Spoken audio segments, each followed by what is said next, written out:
Assalamualaikum warahmatullahi wabarakatuh. Selamat pagi semuanya.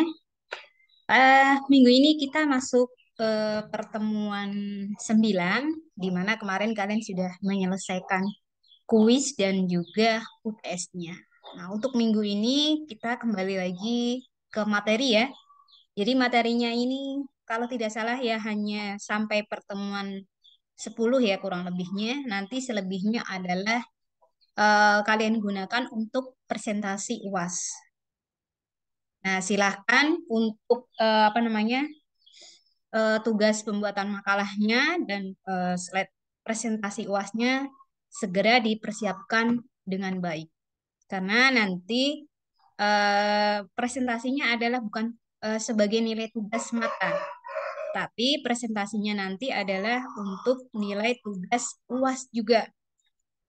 Jadi karena sifatnya mata kuliah SIM ini adalah KBK, berarti nanti kalian tidak melakukan ujian online.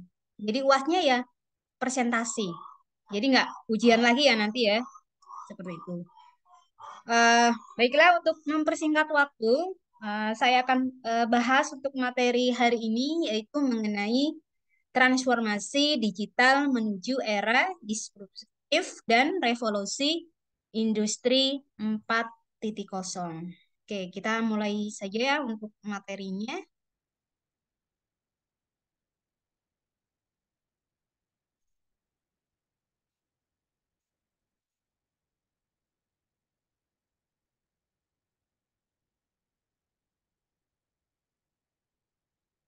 Oke, untuk materi hari ini adalah mengenai transformasi digital menuju era disruptif dan revolusi industri 4.0. Pertanyaannya, apakah kita saat ini sudah apa namanya sudah memasuki atau sudah berada di industri 4.0?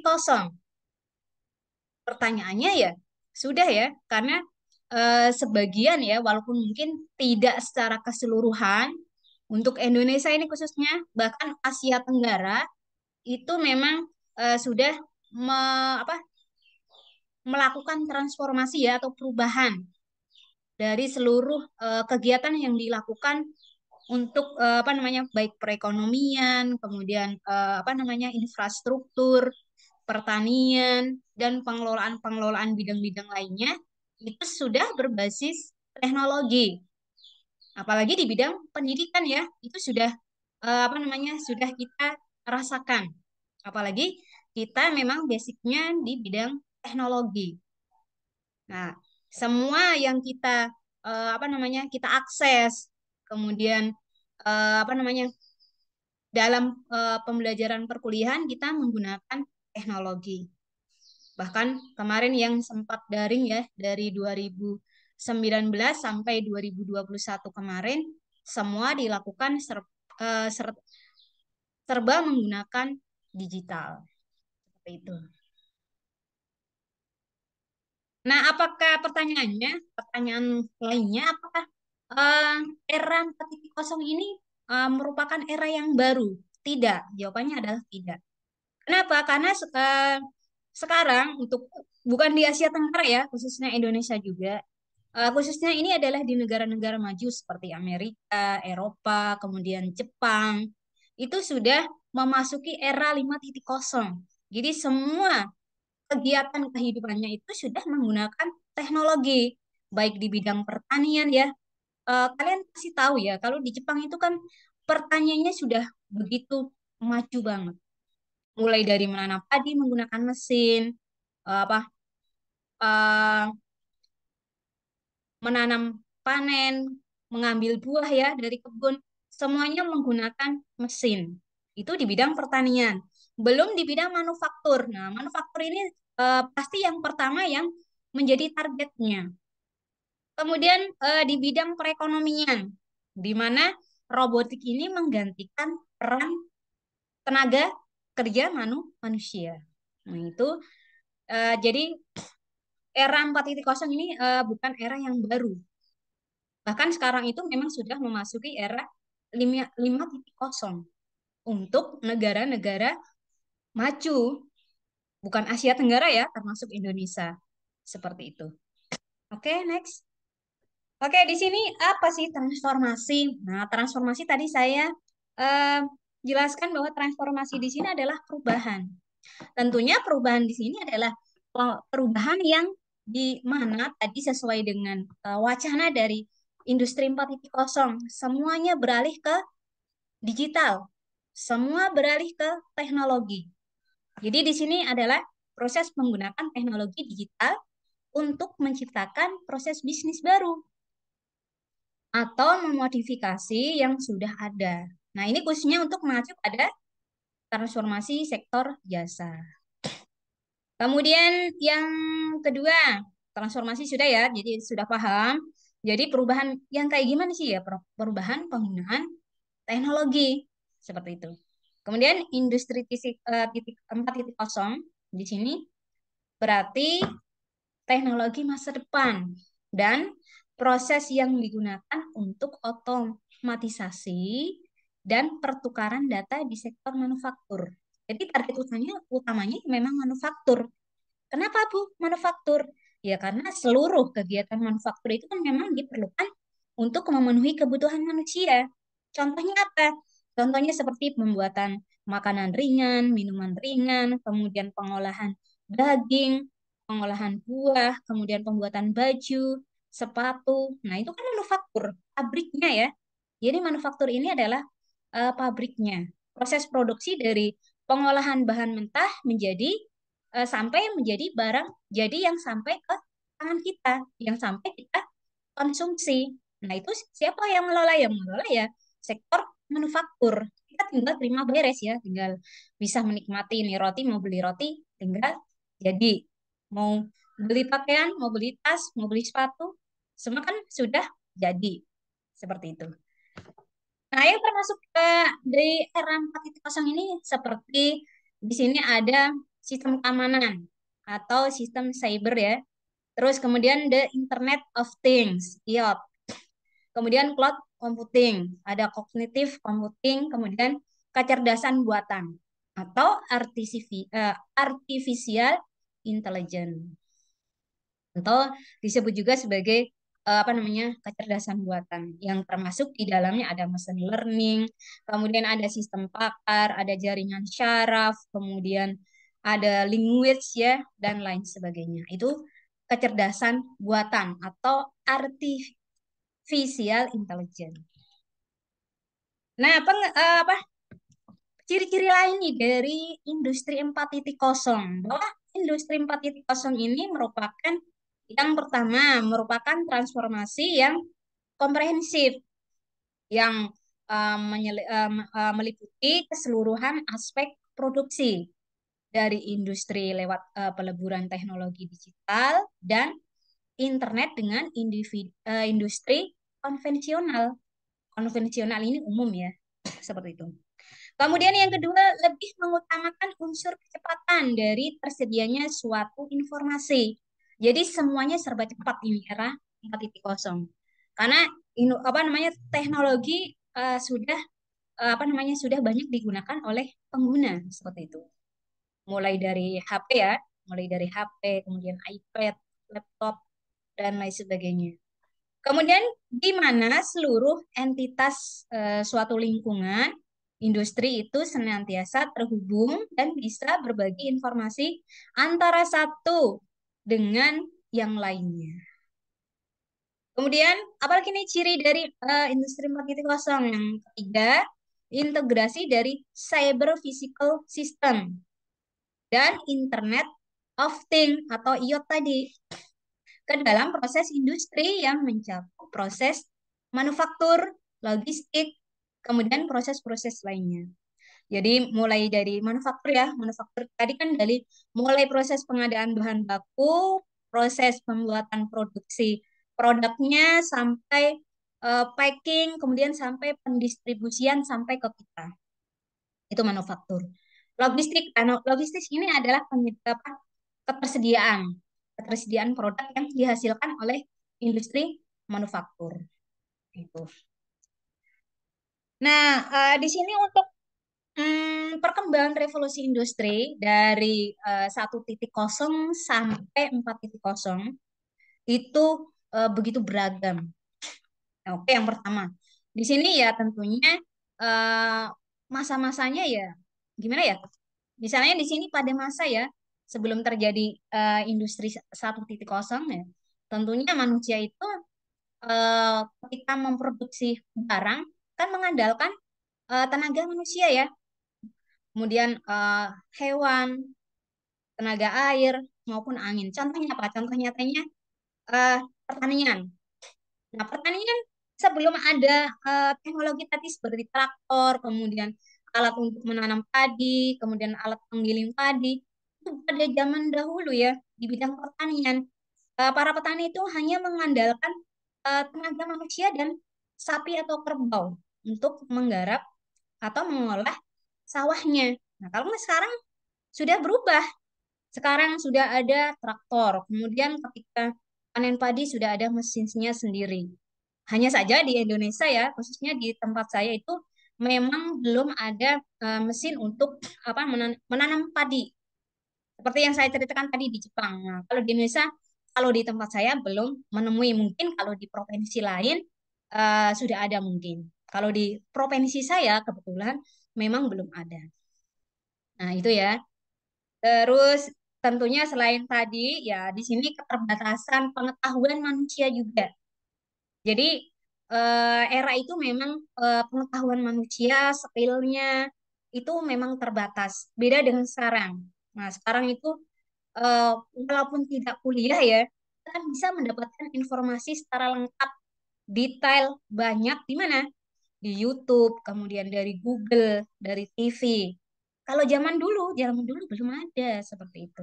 Nah, ini perkembangan dari teknologi tadi. Kemudian tadi era 1.0 ya. Kemudian kalau selanjutnya adalah masuk ke era revolusi 2.0. Nah, di sini dimulai pada tahun berapa? 1870. Nah, kegiatannya apa ini di era 2.0 ini? Kegiatannya di sini eh, mulai proses produksi barang itu diproduksi secara massal dengan menggunakan mesin assembly line dan juga penggunaan energi listrik yang awalnya tadi di era 1.0 yang semuanya masih dilakukan serba manual, baik menggunakan tenaga manusia, hewan, air, maupun angin. Nah, di era 2.0 ini sudah berkembang, yaitu sudah menggunakan assembly, assembly, assembly ya, line dan penggunaan energi listrik. Kemudian era industri 3.0, nah ini terjadi sekitar tahun 1989. Kalian belum lahir lah ya. Di mana di sini berkembang lagi nih, yang awalnya hanya menggunakan assembly dan listrik, ini sudah menggunakan komputer. Walaupun komputernya itu masih apa namanya, masih berupa komputer tabung ya, komputer yang besar sekali zaman dahulu ya di era itu. Ini era saya masih kecil ini, baru berapa tahun.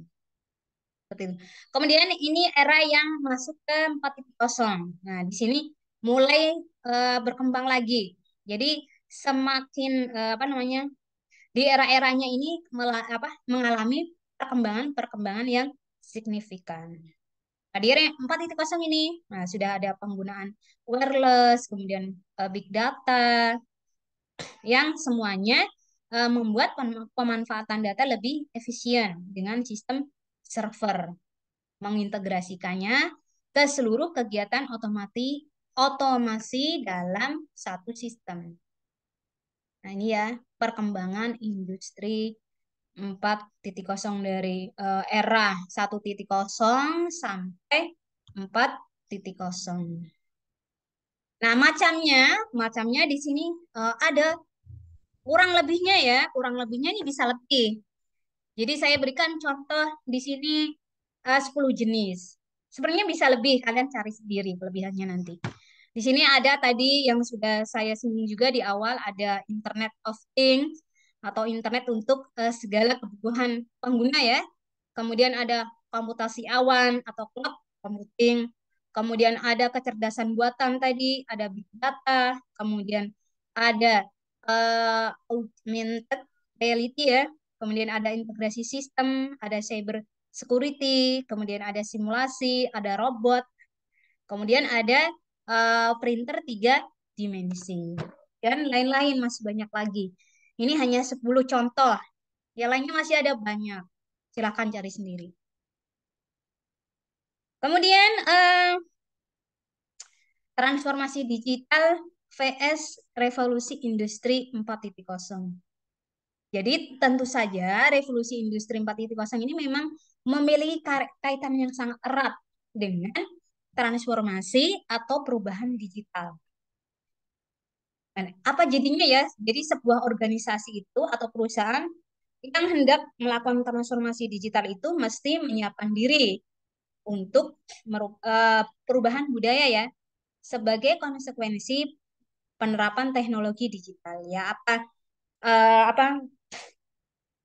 apa jadinya ketika sebuah perusahaan, sebuah organisasi tidak berusaha menyesuaikan perkembangan teknologi saat ini ya, tentunya akan sangat tertinggal. Bukan hanya merugi saja, akan tertinggal jauh dengan para kompetitornya, pesaingnya, kemudian akan ditinggalkan oleh pelanggannya, tidak diminati pelanggannya seperti itu. Ya, makanya di sini kan harus menyesuaikan, harus mengikuti tren yang ada seperti itu.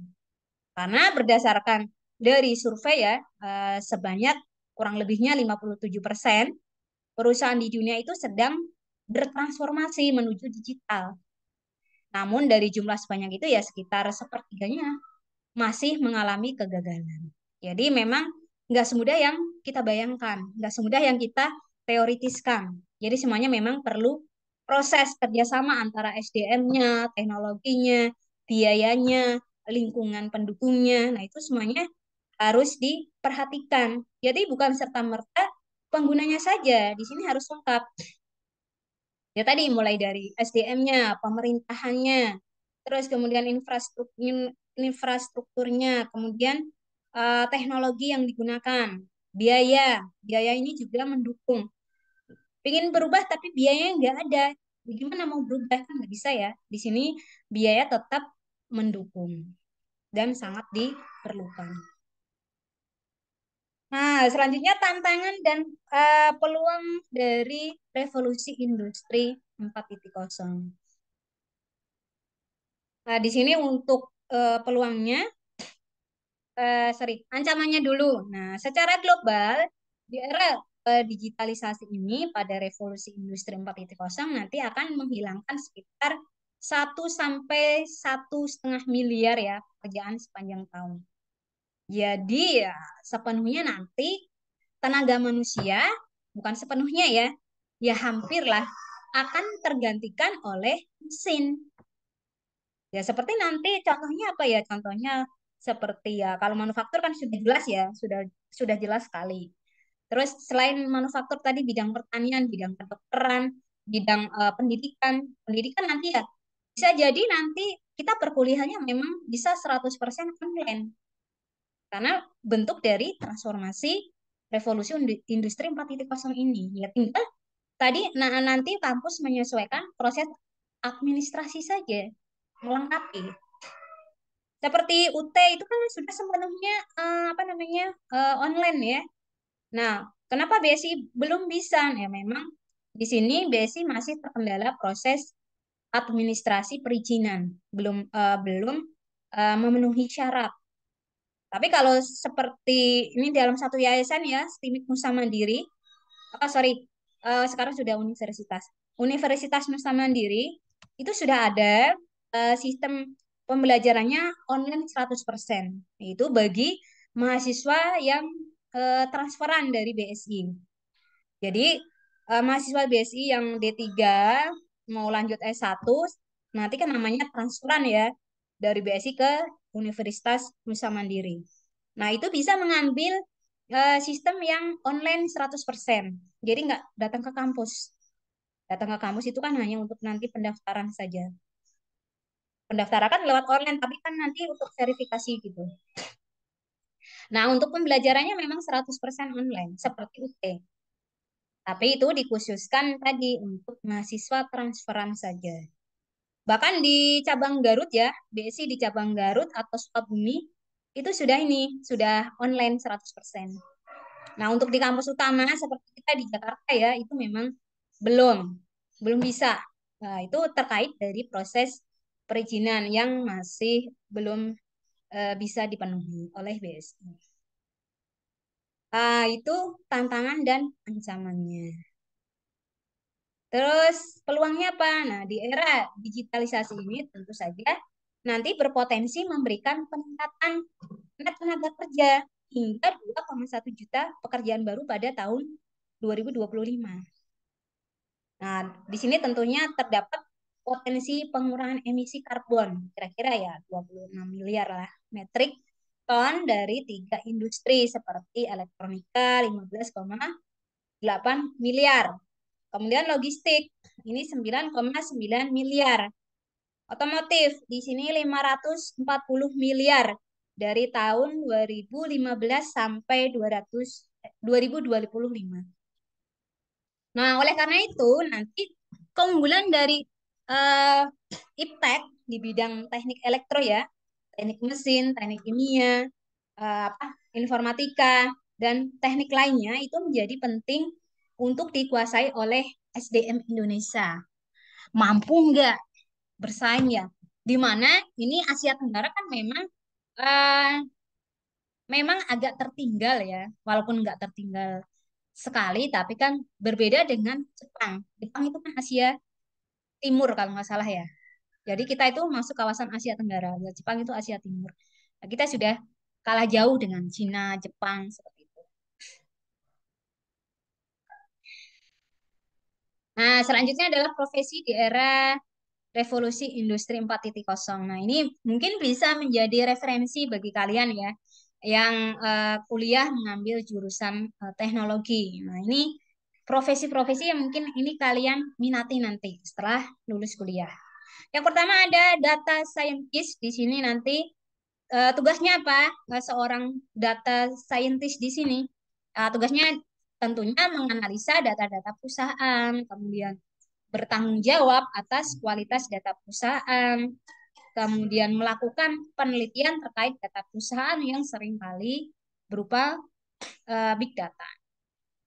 Kemudian profesi yang kedua apa?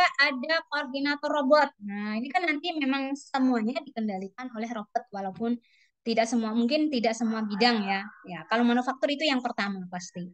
Manufaktur, pertanian, kemudian kesehatan, terus kemudian apa namanya?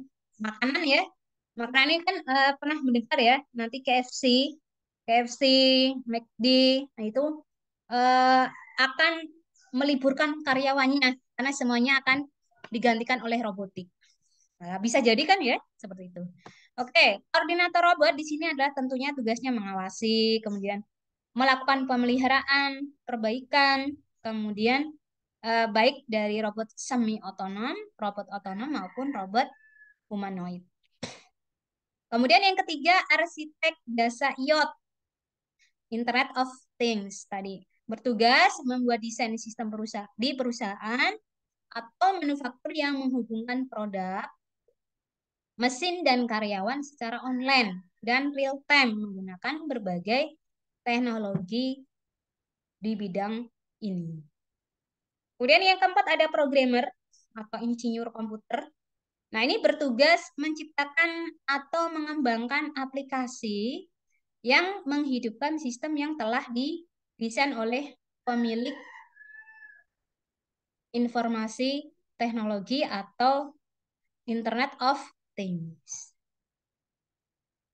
Kemudian user interface atau user experience. Di sini nanti bertugas membuat tampilan antarmuka untuk produk digital seperti website, ya, seperti website ya. Kemudian ahli keamanan cyber.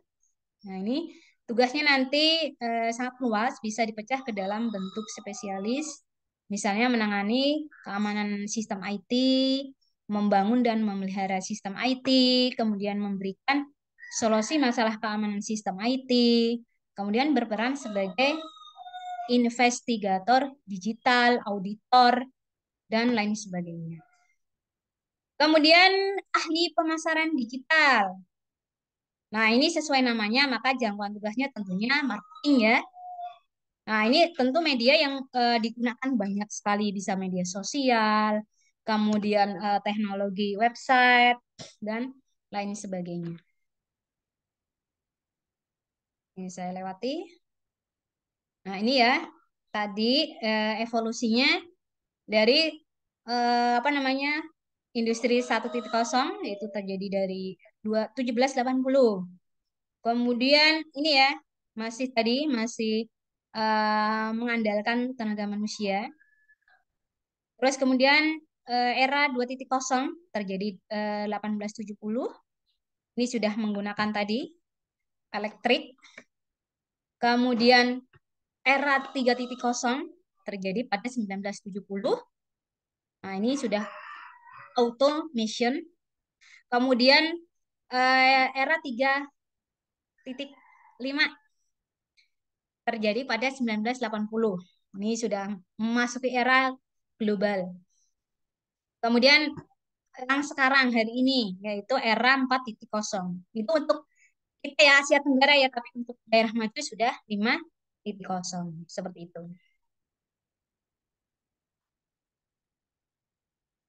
Nah, dampak dari apa namanya? Dampak dari perubahan teknologi ini bagi organisasi itu tentunya banyak ya.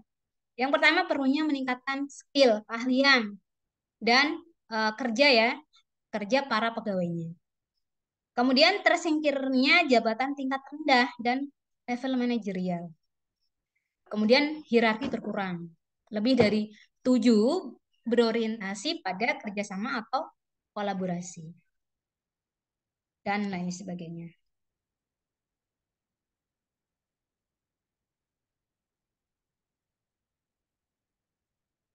Nah, ini apa namanya? eh, Argumentasi dari industri 4.0. Argumentasinya gimana sih? Bahwa industri 4.0 itu bergerak sangat cepat. Kemudian jangkauannya sangat luas. Kemudian bisa diukur nih kedalamannya seberapa. Ya, tentu saja ini luas banget ya. Kemudian dampak dampak sistemik terhadap negara, masyarakat, industri, dan perusahaan. Bagaimana dampaknya? Akan sangat berdampak sekali. Nah, ini mengenai argumentasi atau pendapat mengenai industri 4.0.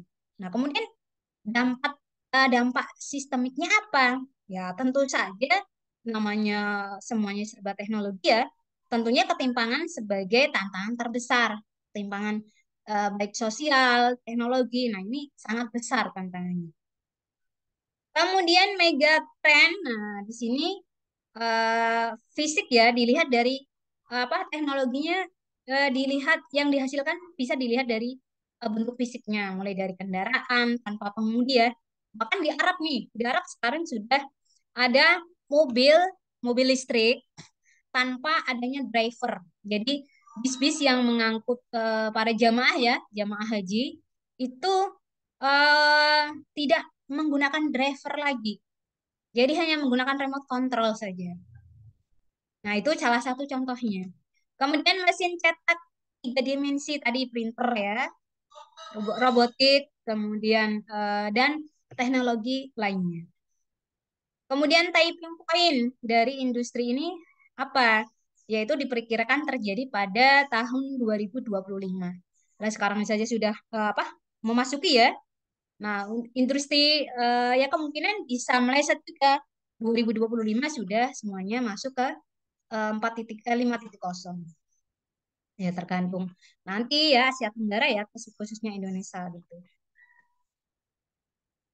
Nah, selanjutnya era industri 4.0 ini 70% pekerjaan nanti melibatkan kemampuan sains atau teknologi, teknik, matematika, Internet of Things, kemudian pembelajaran yang semuanya serba teknologi.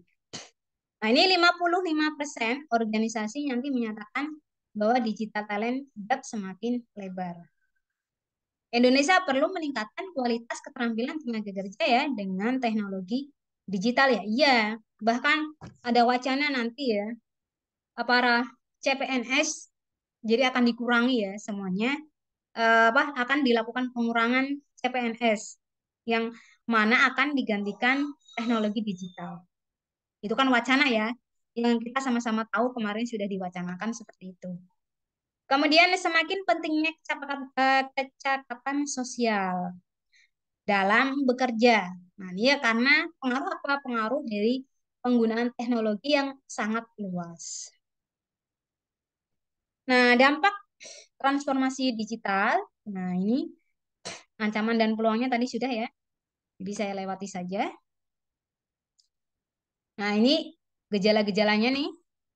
Nah, kalau di Indonesia ya ini kan munculnya minimarket atau bisnis marketplace ya, yang menggantikan toko konvensional. Nah, seperti ini kan online semua ya, ada Lazada, Zalora, kemudian Bukalapak, Tokopedia, Blibli, Shopee, terus apalagi eh, OLX, kemudian ada Elevenia, kemudian ada eBay dan lain-lain.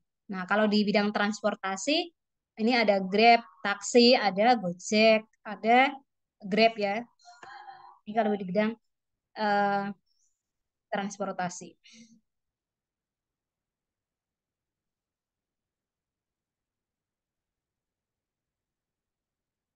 Nah, ini untuk menghadapi ya era 4.0 ini apa yang perlu kita persiapkan? Yang pertama tentunya kualitas.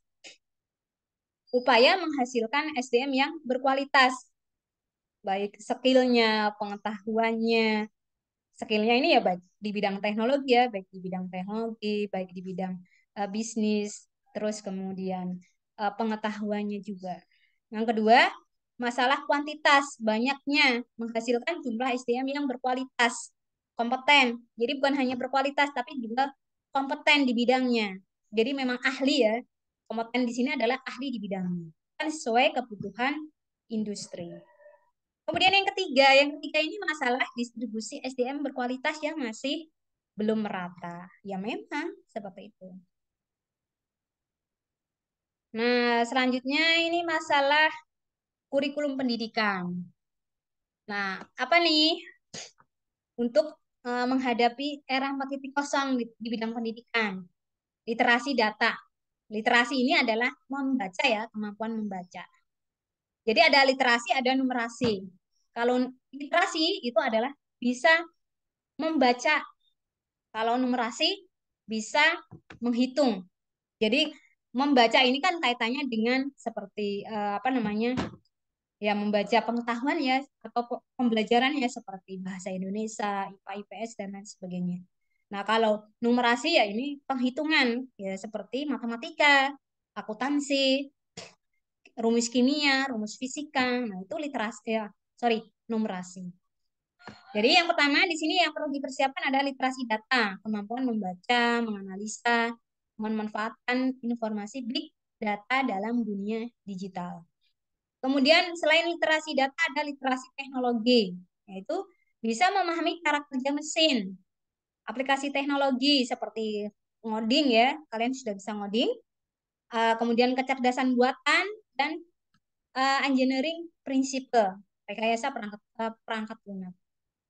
Kemudian yang ketiga, literasi manusia. Ya, ada humanitas, kemudian komunikasi, dan desain. Nah, ini yang ketiga poin yang perlu disiapkan dalam kurikulum pendidikan di masa ini.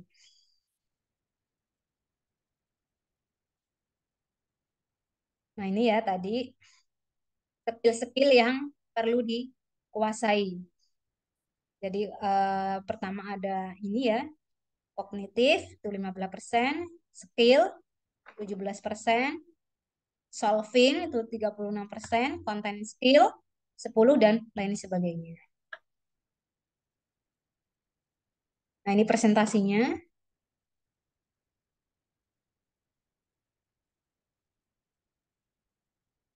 Ya, kesimpulannya apa yang perlu kita siapkan? Yang tentunya attitude, sikap kita dalam menghadapi apa namanya?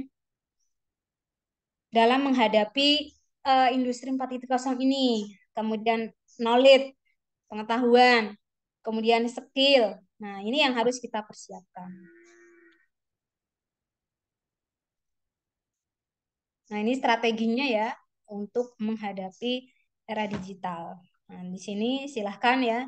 Nah, nanti sesuaikan karena kalian memang bidangnya adalah teknologi. Ini kan memang bidang kalian nih cocok di era ini seperti itu.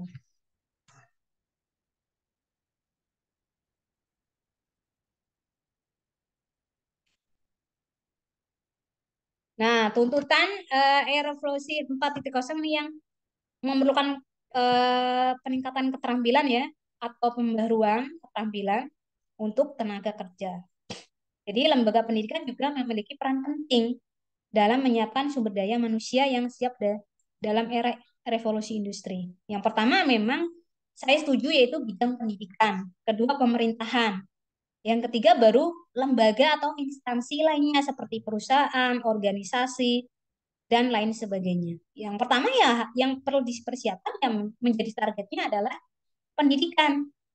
Ini ya, karena ini adalah generasi penerus. Ya, di sini makanya harus menjadi prioritas utama. Kemudian pemerintahan, baru perusahaan, organisasi maupun lembaga atau institusi lainnya.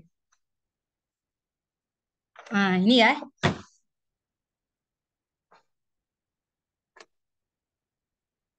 Ya, tentunya di sini ya kita harus selalu mengikuti perkembangan teknologi. Bisa berkolaborasi ya dengan startup berbasis teknologi potensial. Kemudian infrastrukturnya ya juga harus disesuaikan ya tadi ya kaitannya dengan Internet of biaya. Tentunya di sini diperlukan biaya yang memang tidak sedikit.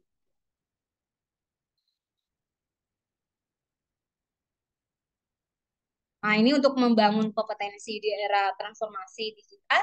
Tadi sudah saya sampaikan di sini sikap kalian. Gimana kalian sikap kalian nih dalam menghadapi era digital santai saja, mengikuti atau masih mikir-mikir. Nah, ini kan yang menentukan nanti kalian sendiri. Kemudian pengetahuan. Nah, tentunya pengetahuan di sini nanti harus ditingkatkan, harus dikembangkan terus, dicari terus, digali terus. Kemudian skill. Skill ini juga harus dikembangkan, dicari. Jadi namanya kemampuan itu memang di era ini sangat diperlukan. Jadi ketika poin ini ada sikap kalian, kemudian skill kalian, pengetahuan kalian.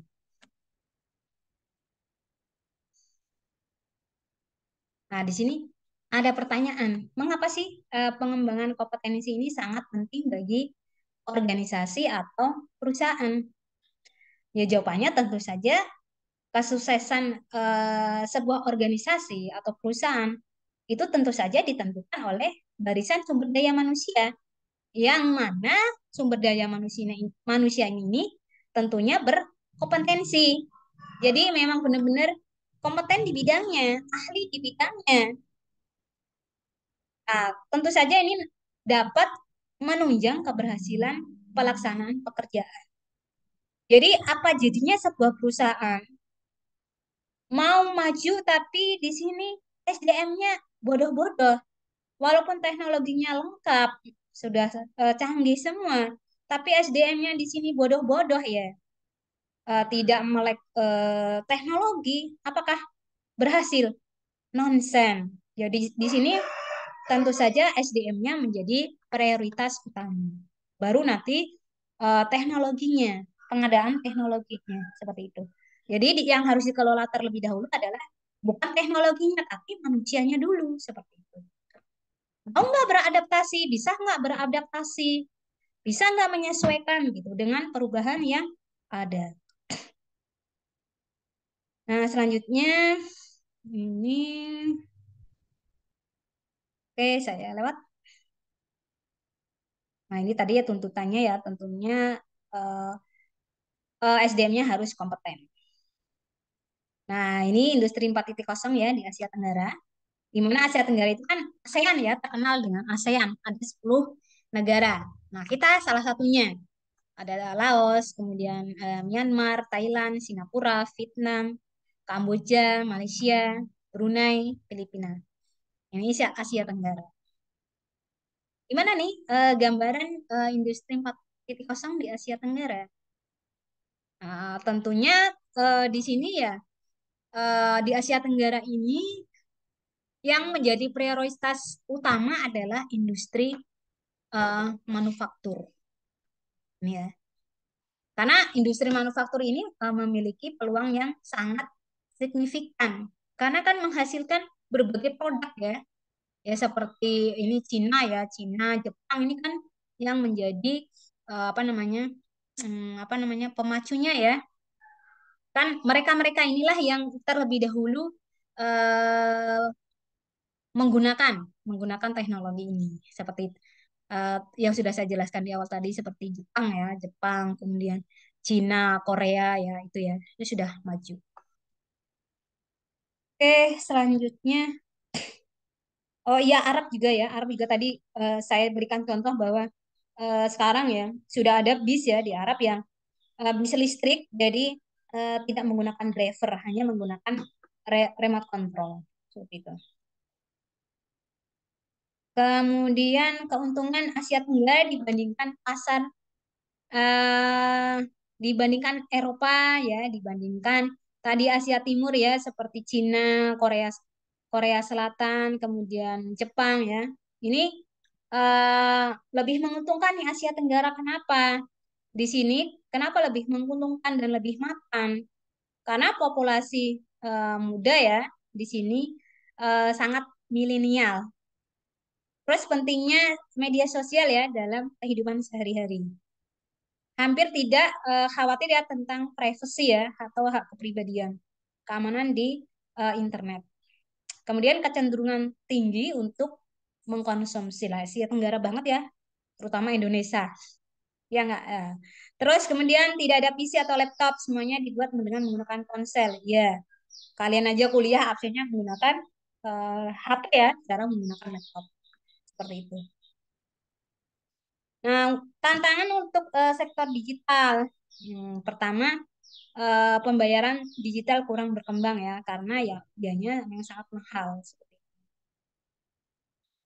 Karena selain biaya yang tadi mahal juga masih didasarkan menggunakan uang tunai.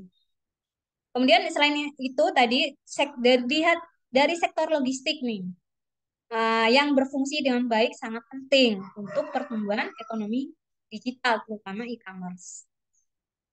Kemudian yang ketiga, tidak ada standar dan peraturan yang efektif untuk transaksi elektronik, aliran data, kemudian keamanan cyber, privasi data, maupun perlindungan konsumen. Nah, selanjutnya yang kedua, bidang politik dan pemerintahan. Nah, di sini menetapkan kebijakan. Nah, ini tugas pemerintah banget. Menetapkan kebijakan, peraturan, standar, sertifikasi, kemudian konektivitas, ya, itu ya. Seperti itu. Ini peran dan tugas pemerintah untuk mendukung era 4.0 ini.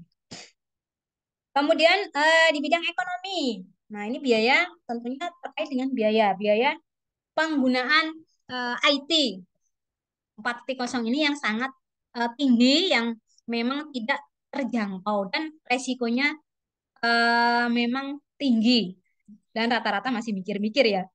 Oh, nanti resikonya seperti ini nih. Jadi mereka masih mikir-mikir. Nah, ini menjadi penghambat juga seperti itu. Kemudian yang kedua, penganggaran untuk adaptasi model bisnis. Kemudian manfaat ekonomi yang tidak jelas pada awal dan lain sebagainya. Kalau secara umum ya tadi ya sudah saya singgung juga nanti untuk bidang pendidikan akan tergantikan oleh apa namanya semua tergantikan secara digital. Jadi bisa jadi nanti kita kuliahnya memang online 100% seperti UT. Terus kemudian bidang pertanian tadi juga sudah saya singgung, bidang kedokteran, bidang pemerintahan, terus bidang manufaktur. Nah, itu yang menjadi prioritas utama. Itu ya. Oke. Nah, kesimpulannya, apa nih kesimpulannya? Tentu saja digitalisasi dan industri 4.0 ini akan datang ya dengan cepat ataupun lambat kita akan memasukinya. Entah itu berapa lama, ya kita nggak tahu. Berlangsung lama atau hanya sebentar saja. Itu nggak tahu kita. Kemudian poin kedua, kesimpulan dari materi hari ini, yaitu potensi besar untuk pertumbuhan ekonomi. Jadi eh, industri 4.0 ini nanti bisa eh, menjadi dampak ya, atau bisa menimbulkan potensi yang besar untuk perkembangan atau pertumbuhan ekonomi dan pembangunan di Asia Tenggara khususnya. Kemudian poin ketiga dari materi hari ini yaitu fitur khusus. Nah, ini fitur khusus ya, membuat Asia Tenggara berbeda dari wilayah dunia lainnya. Nah, peluangnya ini lebih baik dari tempat lain. Karena kita kan Asia Tenggara ini kan merupakan wilayah yang tropis, kemudian agraria, jadi nggak kering kan. Jadi Asia Tenggara itu wilayah yang subur seperti ini. Makanya beda dengan wilayah Asia lainnya, bahkan Eropa maupun Amerika. Karena cenderung kawasan Asia Tenggara itu kawasan yang subur seperti itu. Namun, di sini tentu saja poin keempat ya dari kesimpulan hari ini, tentunya kita masuk di era ini, kita menggunakan era ini, kita berada di era ini, tentunya di sini ada hambatan, ada tantangan yang harus kita hadapi. Tantangannya apa ya? Sudah kita bahas tadi. Kemudian kesimpulan poin kelima. Nah, tentunya khususnya di bidang reformasi sektor pendidikan ini tentunya era 4.0 ini bisa menghasilkan lebih banyak pekerja yang terampil, akan menjadi tugas yang sangat berat. Jadi bidang pendidikan itu menjadi target utama yang nanti ditargetkan akan menghasilkan SDM yang berkompeten, berkualitas di bidangnya masing-masing ya, sesuai jurusan yang diambil. Seperti kalian nih bidang informasi, sistem informasi. Kalian sudah masuk semester 3. Kira-kira kemampuan kalian di bidang IT itu sudah sampai mana? Nah, ini kan yang bisa mengukur ya kalian sendiri. Nah, di sini dosen kan hanya bisa menilai secara umum, tapi kemampuan sesungguhnya itu yang bisa menilai ya kalian sendiri. Sudah sampai mana nih kemampuan kalian di bidang IT seperti itu.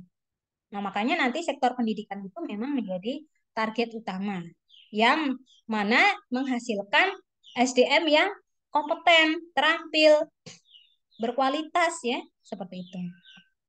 Nah, demikian ya untuk materi hari ini mengenai transformasi dan revolusi industri 4.0. Oke, saya ingatkan lagi untuk tugas UASnya segera diselesaikan dan nanti pertemuan 10 kita sudah mulai presentasi UAS. Saya harapkan tidak ada satupun kelompok yang tidak presentasi. Kenapa? Karena sayang, ini kan untuk nilai tugas dan nilai UAS. Kalau tidak presentasi, UASnya kosong. Nah, syarat presentasi harus hadir semua. Itu ya. Terus kemudian nanti audiensnya merangkum dari materi yang dipresentasikan kelompok tersebut. Jadi nanti di Zoom hadir semua ya. Jadi pesertanya nanti merangkum dari presentasi kelompok temannya. Itu sebagai nilai tugas nanti. Seperti itu. Jadi yang perlu diperhatikan ketika nanti presentasi di pertemuan 10, pertama yang presentasi kelompoknya harus hadir semua. Kalau tidak hadir, tetap kosong nilainya, 0. Jadi syaratnya karena UAS wajib hadir semua dengan pakaian ujian seperti kalian UTS kemarin. Kemeja hitam putih untuk celananya ya. Kemejanya putih, celananya hitam. Kemudian pesertanya atau audien yang tidak presentasi tetap hadir di Zoom untuk membuat resume atau rangkuman dari materi yang dipresentasikan temannya. Nah, itu saya rasa cukup jelas. Saya ulangi lagi, segera diselesaikan makalahnya dan apa namanya slide presentasi yang akan dipresentasikan minggu depan. Eh, saya cukupkan ya sampai di sini untuk materi hari ini. Kurang lebihnya mohon maaf. Jika ada pertanyaan nanti silahkan seperti biasa, silahkan didiskusikan saja di grup. Saya akhiri untuk pertemuan hari ini. Wassalamualaikum warahmatullahi wabarakatuh.